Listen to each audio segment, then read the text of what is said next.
Hey guys, welcome back to UpClick. In this video, I'll be showing you how to find and clear chat history on Google Gemini. But first, check our special offer in the description. So let's get started. So if you want to clear your chat history here on Google Gemini, well, there are a few things that you need to access. Now, first things first is you want to go and just open up the Gemini app here and just access the Google account that you want to delete your chat history. Now, at the top left, you should see a 3-bar icon. So go and just press or click on it. Now, in here, you should see all the number of chats that you currently have.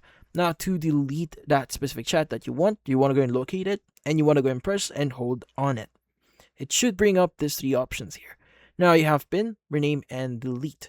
Now, just to give you some idea, if you choose rename, this will basically, from the name itself, rename the chat to whatever you want. Pin will basically pin the chat at the very top, so whatever happens, whatever chats you add, it will be pinned at the very top, so you'll be able to find it any other way. It will always be visible.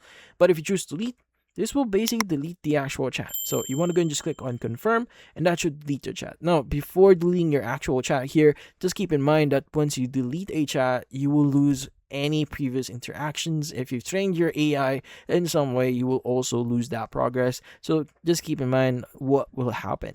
But that's about it. So if you found this video helpful, hit the like and subscribe button and watch our next video.